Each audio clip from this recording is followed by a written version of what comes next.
Hello everyone, welcome back to Triple S. This is Sarwat Rashid with a new lecture on international organizations. इससे पहले मैं एक lecture already करवा चुकी हूँ यहाँ इंटरनेशनल ऑर्गेनाइजेशंस पर, जहाँ हमने यूनाइटेड नेशंस ऑर्गेनाइजेशन को डिस्कस किया था और उसके जितने भी इम्पोर्टेंट ऑर्गन्स हैं उनको डिस्कस किया था. आपने अगर वो लेक्चर नहीं देखा है एक बार प्लीज़ उसे देख लें और उसके बाद हमारे इस लेक्चर को देखें. So let's get started. और before I proceed on, I request you all to please subscribe our channel Triple S and do like, share and comment. So let's get started. सबसे पहली बात तो मैं आपको ये बताऊँ, हमारे सिलेबस में मेंशन हैं जो ऑर्गेनाइजेशन, जैसे Food and Agriculture Organisation mention की गई है, इंटरनेशनल लेबर ऑर्गेनाइजेशन को मेंशन किया गया है JKSSB के जितने भी एग्जाम्स हैं उनके सिलेबस में. उसके साथ साथ वर्ल्ड बैंक को किया गया है, वर्ल्ड ट्रेड ऑर्गेनाइजेशन को मेंशन किया गया है. तो देखिए, ऐसे तो हमारे पास 300 से ज़्यादा इंटरनेशनल ऑर्गेनाइजेशंस हैं जो कि काम कर रही हैं. हम लोग उनको पढ़ नहीं सकते हैं सबकी सबको, ठीक है. तो जितनी भी इंपॉर्टेंट ऑर्गेनाइजेशंस हैं हमको उनको पढ़ेंगे. जैसे यूनाइटेड नेशंस की कुछ एजेंसीज़ होती हैं, ठीक है. अब एजेंसीज़ क्या होती हैं यूनाइटेड नेशंस की? जो इंटरनेशनल ऑर्गेनाइजेशंस काम कर रही हैं लेकिन यूनाइटेड नेशंस के साथ किसी तरह के नेगोशिएशन या किसी तरह के अग्रीमेंट से जुड़ी होती हैं, ठीक है. वो खुद एक सेपरेट एंटिटी होती हैं, यानी कि उनकी खुद की आइडेंटिटी होती है, वो अलग से काम कर रही होते हैं, वो ऑटोनमस होती हैं, इनके अंडर नहीं होती हैं, लेकिन यूनाइटेड नेशन के अंडर काम नहीं करती हैं, यूनाइटेड नेशन के साथ किसी अग्रीमेंट से जुड़ी होती हैं. तो वो हमारी जो उन इंटरनेशनल ऑर्गेनाइजेशंस को हम कहते हैं एजेंसीज ऑफ इंटरनेशनल ऑर्गेनाइजेशंस. इसके अलावा जो हमारी इंटरनेशनल ऑर्गेनाइजेशंस होती हैं जो यूनाइटेड नेशन के साथ जो है एजेंसीज नहीं होती है, किसी तरह का नेगोशिएशन नहीं होता है उनका, जैसे हमारा वर्ल्ड ट्रेड ऑर्गेनाइजेशन आ गया या फिर हमारा वर्ल्ड बैंक आ गया, तो ये जो है ये एजेंसीज नहीं हैं. तो ये भी हमारे सिलेबस में मेंशन की गई हैं. तो हम क्या करेंगे, एजेंसीज जितनी भी हैं यूनाइटेड नेशंस की, जैसे 15 मेन एजेंसीज हैं, हम इनको पढ़ेंगे, ठीक है. इनमें से भी हम कोशिश करेंगे जो इम्पोर्टेंट हैं उन्हीं को ज़्यादा डिटेल्ड पढ़ें, ठीक है. उसके अलावा बाकी जितनी भी इंटरनेशनल ऑर्गेनाइजेशंस जो इंपॉर्टेंट हैं, जैसे वर्ल्ड ट्रेड ऑर्गेनाइजेशन है या वर्ल्ड बैंक है, इनको भी हम जो है अलग अलग से पढ़ेंगे, इनको हम इंडिविजुअली डिस्कस करेंगे. Fine. So let's get started with the agencies of international organisations. ये भी हम काफ़ी सारी एजेंसीज हमारे सिलेबस में मेंशन की गई हैं.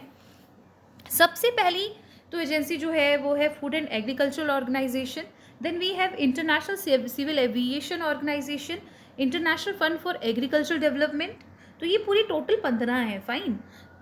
International Maritime Organisation, International Labour Organisation, International Monetary Fund, International Telecommunication Union, United Nations Educational, Scientific and Cultural Organisation, United Nation Industrial Development Organisation, Universal Postal Union, World Bank Group, World Health Organisation, World Intellectual Property Organisation, World Metrological Organisation, World Tourism organisation, ठीक है.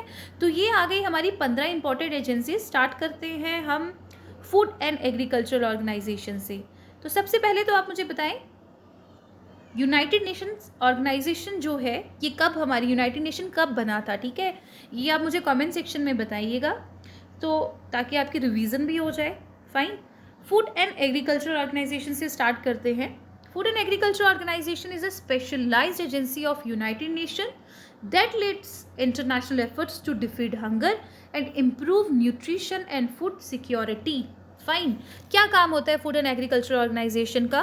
देखिए, ये United nation की एक specialised agency है जिसका काम ये है कि पूरी तरह से इस चीज़ को इंश्योर करे और एफर्ट्स दे कि पूरी जो वर्ल्ड में हंगर जो है उसको हराया जा सके, उसको डिफीट किया जा सके, प्लस न्यूट्रिशन जो है या फूड सिक्योरिटी जो है उसे बढ़ाया जा सके, न्यूट्रिशन को इम्प्रूव किया जा सके.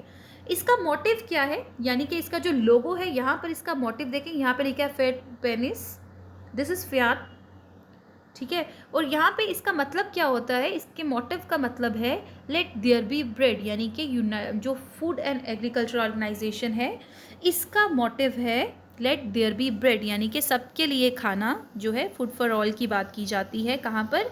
हमारे फूड एंड एग्रीकल्चर ऑर्गेनाइजेशन में. अब फाउंडेशन की बात की जाए, 1945 में जो है, अक्टूबर 1945 में इट वाज फाउंडेड, और इसके हैं 197 मेंबर स्टेट्स. फाइन. यानी कि पूरे टोटल मेंबर कितने हैं? 197. हेडक्वार्टर जो है वो रोम में है है इटली के अंदर. It has regional and field offices around the world in over 130 countries. Fine, 130 countries के अंदर इनके अपने क्या है, रीजनल ऑफिसेज हैं जो कि लुक आफ्टर करते हैं, इनके रेगुलेशंस रेगुलेट करते हैं कि वर्ल्ड में जो है, यानी कि जिन जिन एरियाज़ में वो है वहाँ पर खाना जो है अच्छी तरह से पहुंच रहा है, या फिर हंगर जो है वो बढ़ तो नहीं गई है, या फिर न्यूट्रिशन लेवल जो है वो मेंटेन्ड है या नहीं है. फाइन. उसके बाद फूड एंड एग्रीकल्चरल ऑर्गेनाइजेशन जो है इसको बाइनल कॉन्फ्रेंस से ऑर्गेनाइज किया जाता है, यानी कि इनकी जो है 2 साल में एक बार जो है एक कॉन्फ्रेंस की जाती है. ठीक है, जहाँ पर 49 मेंबर्स जो है उनकी एक एग्जीक्यूटिव काउंसिल बनती है, यानी कि जो उन्हें एग्जीक्यूट करती है. मतलब 2 साल के बाद एक कॉन्फ्रेंस होती है, वहाँ पर एक बॉडी बनती है जिसे हम कहते हैं एग्जीक्यूटिव काउंसिल, और वो बॉडी है 49 मेंबर्स की, जो कि इसके बाद क्या करती है, इनको लीड करती है. द डायरेक्टर जनरल जो कि इसका हेड है वो अभी presently he is Q Dongyu of China, जो कि 4 साल के लिए यहाँ पर काम करता है, और ये as a chief administrative officer भी इसको कहा जाता है. हम डायरेक्टर जनरल को चीफ एडमिनिस्ट्रेटिव ऑफिसर भी कहते हैं. तो इम्पॉर्टेंट पॉइंट्स क्या है, सबसे पहले फाउंडेशन क्या है, कब हुई, फॉर्म कब हुआ, ये हुआ अक्टूबर 1945 में. 197 मेंबर हैं, हेडक्वार्टर इटली में है. करेंटली इनका हेड जो है वो है क्यू जोंग्यू, जो कि चाइना से बिलोंग करते हैं, और इसके साथ साथ इनके यहाँ पर हेडक्वार्टर्स का आपको पता चल गया. और इसके बाद फियाट पैनिस जो है इनका मोटिव है, यानी कि मोटो है हमारे फूड एंड एग्रीकल्चरल ऑर्गेनाइजेशन का. फाइन. तो हम बात करते हैं next one is International Fund for Agricultural Development. ठीक है, अब International Fund for Agricultural Development की बात करते हैं. काम क्या है, to address poverty and hunger in rural areas of developing countries. Fine. Established as an international financial institution in 1977 after world first food conference. अब देखें, बात की जा रही है यहाँ पर भी भूख की बात की जा रही है, हंगर की बात की जा रही है, पॉवर्टी की बात की जा रही है, लेकिन खास क्या है, खास ये है कि रूरल एरियाज़ की बात की जा रही है. ठीक है, यहाँ पर क्या है कि जो भी रूरल एरियाज़ हैं या कि पिछड़े हुए जो इलाके हैं डेवलपिंग कंट्रीज़ के, उनके बारे में बात की जा रही है कि वहाँ पर भूख का, वहाँ पर न्यूट्रिशन का, वहाँ पे पॉवर्टी का जो है ख्याल रखा जाए. और ये ऑर्गेनाइजेशन कब बनी, ये बनी 1977 में, जब हमारी पहली फर्स्ट फूड कॉन्फ्रेंस हुई. पहली वर्ल्ड फर्स्ट फूड कॉन्फ्रेंस जो है हमारी 1974 में हुई थी. 1 सेकेंड.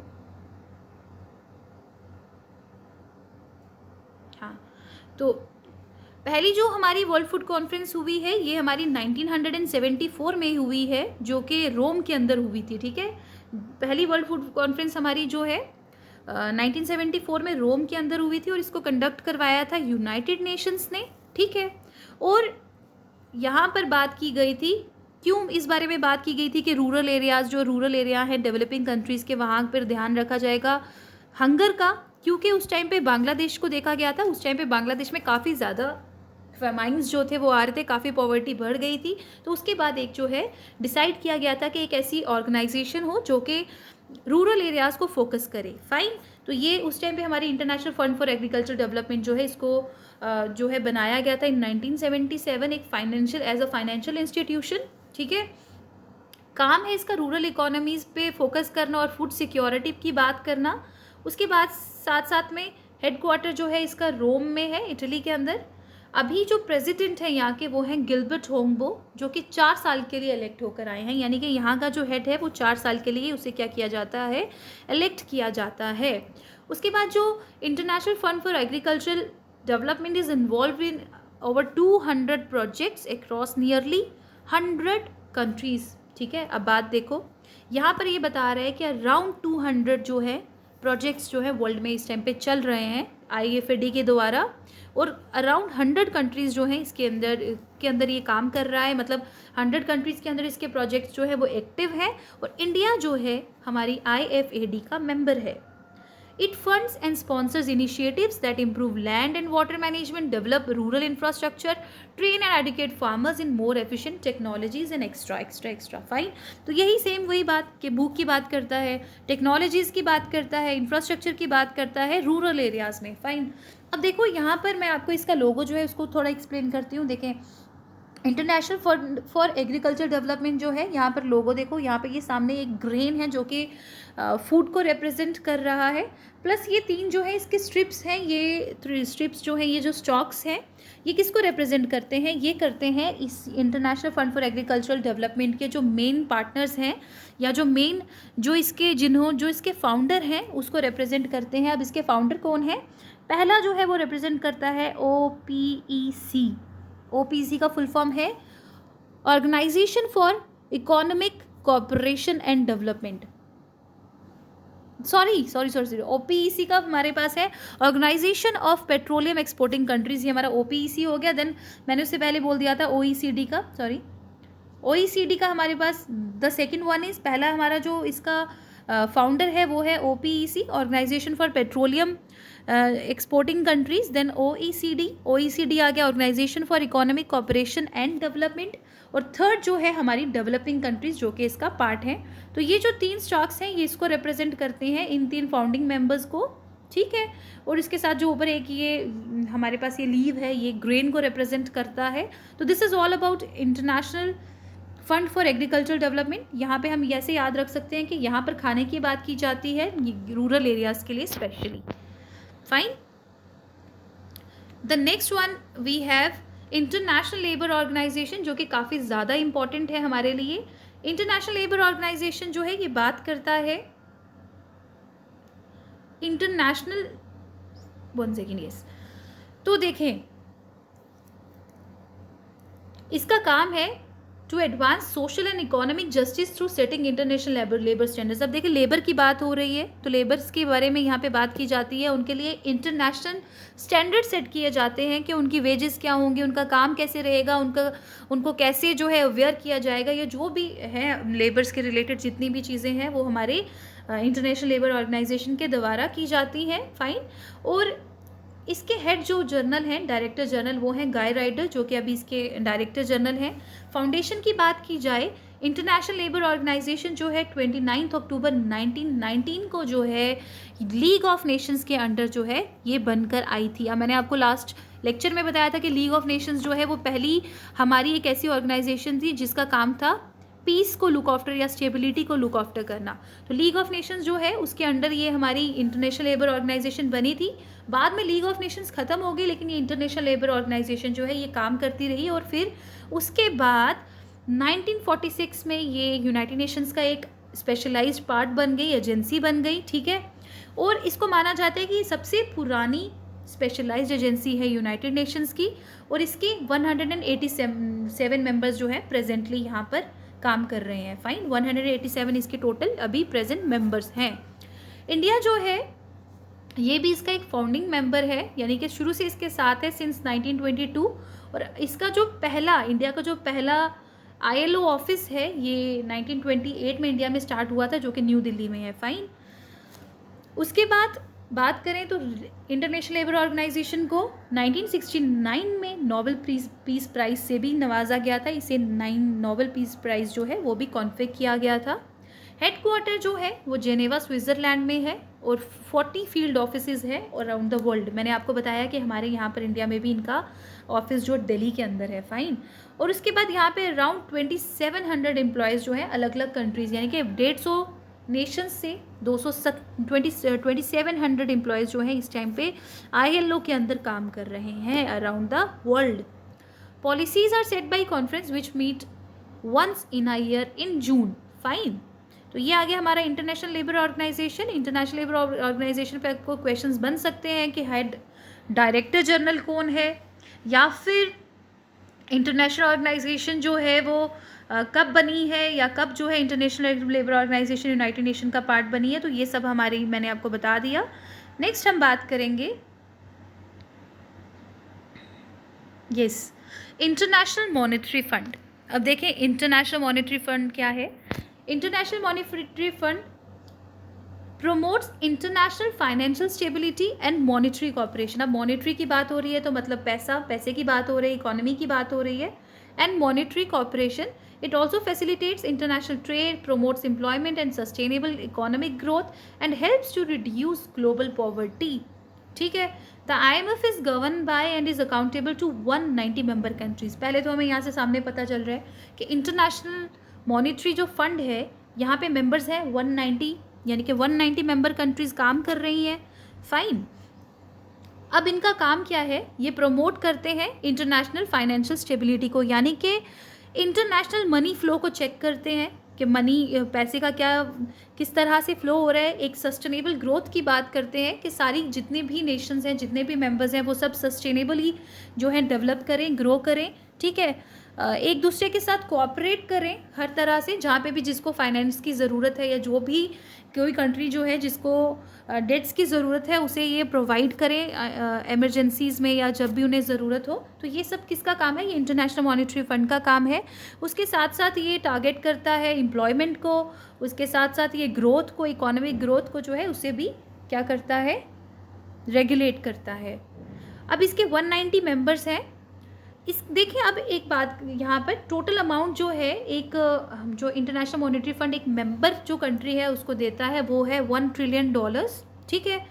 जो वैल्यू है of special drawing rights is determined by the basket of 5 currencies. अब मैं आपको बताती हूँ, देखो इनकी करेंसी जो है हमारी IMF की, इसको डिफाइन किया गया है as special drawing right, SDR में इसको काउंट किया जाता है। अब ये SDR क्या है, ये SDR is a basket kind of, आप बोल सकते हो कि 5 जो हमारे करेंसीज हैं उनको मिलाकर इसको बनाया गया है। यानी कि जब आपको वहाँ से किसी तरह का इंटरनेशनल मॉनिटरी फंड जो है आपको फ़ंड प्रोवाइड करती है, अगर आपको वहाँ से कोई फ़ंड ड्रॉ करना है तो आपको SDR में ड्रॉ करना पड़ेगा। और ये SDR जो है इज़ कम्पोज ऑफ 5 करेंसीज, जिसमें हमारे पास वी हैव US डॉलर की सबसे ज़्यादा वेटेज रहती है। ठीक है। ये लगभग 41.73 जो है मतलब इसका सबसे ज़्यादा जो है वेटेज होता है। फाइन।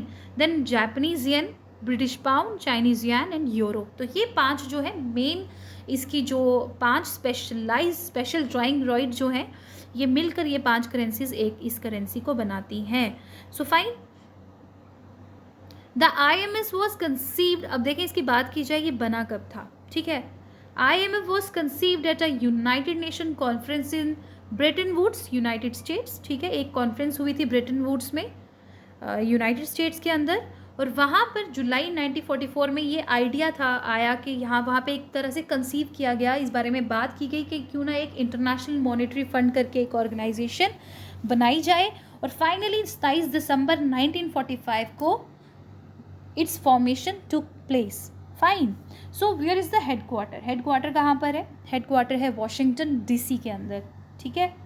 देन आप मुझे बताएं ज़रा कमेंट सेक्शन में what is the full form of DC। This Washington के आगे ये DC का फुल फॉर्म क्या है। फाइन।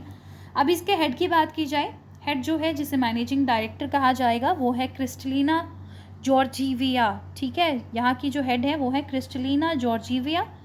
मीटिंग्स की बात की जाए कि ये लोग मीटिंग्स कैसे होती हैं इनकी, तो इनकी मीटिंग्स होती हैं 2 साल में वॉशिंगटन के अंदर, यानी कि 2 साल लगातार कॉन्सिक्यूटिव वॉशिंगटन DC के अंदर, और फिर उसके बाद तीसरे साल में किसी और मेंबर कंट्री में। ठीक है। अब क्या है ये, देखिए मैं आपको बता रही हूँ, टोटल 190 मेंबर कंट्रीज़ हैं। ठीक है। हेडक्वार्टर जो है वो वॉशिंगटन DC में है। तो क्या होता है कि 2 साल जो है इसकी मीटिंग वॉशिंगटन DC में होती है, और फिर 3rd ईयर जो है वो किसी भी मेंबर कंट्री में एक जो है इनकी मीटिंग 3rd ईयर में होगी। फाइन। उसके बाद यहाँ पर फिर बात की जा रही है कि primary mission is to ensure the stability of the international monetary system, कि पूरे इंटरनेशनल मॉनेटरी सिस्टम जो है उसको इंश्योर करना है। उसके बाद एक्सचेंज रेट क्या है, इंटरनेशनल पेमेंट क्या है, ये उन चीज़ों को भी इनेबल करता है। और कैसे जो सिटीजन्स हैं वो ट्रांजैक्शंस कर रहे हैं एक दूसरे के साथ अलग अलग इंटरनेशनली, तो उस सब चीज़ों को कौन ट्रैक करता है, कौन रेगुलेट करता है या कौन ध्यान रखता है, वो रखता है international monetary Fund. Fine. Next is International civil Aviation Organisation. अब देखें, सिविल एविएशन की बात हो रही है तो मतलब हवा की बात हो रही है, हवा के बारे में बात की जा रही है। International civil Aviation Organisation formation हुई है 4 अप्रैल 1947 को। हेडक्वार्टर जो है ये है मॉन्ट्रियल कनाडा में। उसके बाद हेड जो है इसके वो है सेक्रेटरी जनरल, जिसको हम कहेंगे वो है फेंग लुई। फाइन। अब काम क्या है? Standard develop standard for global air transport and assist member states in sharing the world skies to their socio economic benefit. काम क्या होता है? काम होता है कि ग्लोबल एयर ट्रांसपोर्ट को जो है उसके लिए स्टैंडर्ड सेट करने हैं। आप देखें, आप ये बोलें कि हम ये नहीं कह सकते कि हमारे यहाँ से जहाज़ उड़ा और जाके दूसरी कंट्री में चला गया, ऐसा नहीं होता है। आपको देखो किसी किसी कंट्री का जो है स्काई शेयरिंग जो है वो मिलती है, यानी कि हर कंट्री जो है आपको अलाउ नहीं करती है कि आप वहाँ से गुजरेंगे। ठीक है, there are rules for sky sharing also. तो ये रूल्स जो है वो सेट करता है कौन? International civil aviation organisations. Fine. तो इससे का काम क्या है कि नज़र रखना कि वर्ल्ड में जो ये सिविल एविएशन है या जो ये एविएशन का काम हो रहा है ये किस तरह से हो रहा है, और वर्ल्ड जितनी भी कंट्रीज़ हैं उनको उनकी जो सोशियो इकोनॉमी उनको बेनिफिट्स हो रहे हैं या नहीं हो रहे हैं, तो ये सब कौन कर रहा है? ये ऑर्गेनाइजेशन, सिविल एविएशन ऑर्गेनाइजेशन जो है ये इस चीज़ को सेट करती है। So this is all about these 5 organisation जिन्हें हमने आज डिस्कस किया है। कल हम बाकी कुछ एजेंसीज़ को पढ़ेंगे जो हमारे एग्जामिनेशन पॉइंट ऑफ व्यू से इम्पॉर्टेंट है। So let's discuss some multiple questions. Fine. The ILO was brought into formal relationship with the United Nations in United Nations के साथ इंटरनेशनल लेबर ऑर्गेनाइजेशन को कनेक्ट कब किया गया था, यानी कब इसका जो है ये फॉर्मल पार्ट बना था? 1946, 1945, 1944 और 1947? Yes, the right answer is 1946. Fine. 1946 में यूनाइटेड नेशंस जो है ILO के साथ जुड़ा था। ILO जो है यूनाइटेड नेशंस के साथ जुड़ा था। ILO is compose of how many member nations? कितने मेंबर नेशंस हैं ILO में एट प्रेजेंट? सो अभी at present there are 187 member Nations.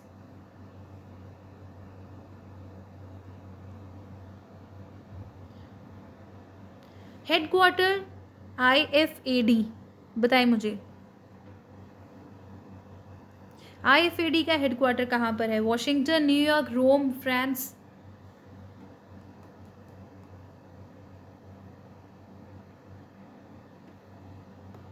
Yes, it is in Rome, Italy. Fine.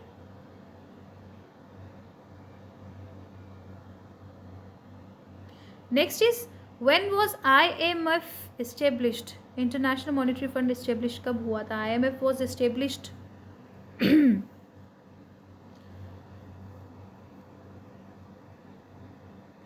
yes, दिसंबर 27, 1945 में जो है हमारा इंटरनेशनल मॉनेटरी फंड जो है इसको एस्टेब्लिश किया गया था। Fine. Okay, one more. Yes, the value of special drawing rights is determined by the basket of how many countries? कितनी कंट्रीज जो हैं उनकी करेंसीज को मिलाकर जो है हमारा स्पेशल ड्राइंग राइट की जो वैल्यू है वो बनाई जाती है या वो बनती है। 5 कंट्रीज मैंने आपको बताया था। आप मुझे कमेंट सेक्शन में बताइए कौन कौन सी कंट्रीज है और कौन कौन सी उनकी करेंसीज हैं। Fine. Which of the following is not the objective of the international monetary fund? इनमें से कौन सा जो है वो ऑब्जेक्टिव नहीं है इंटरनेशनल मॉनेटरी फंड का? To promote international monetary corporation.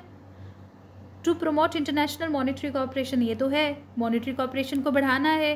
To ensure balanced international trade, international trade जो है उसको बैलेंस किया जाए, जितने भी एक्सचेंजेस हो रहे हैं उनका जो रेट स्टेबिलिटी है उसको भी इंश्योर किया जाए।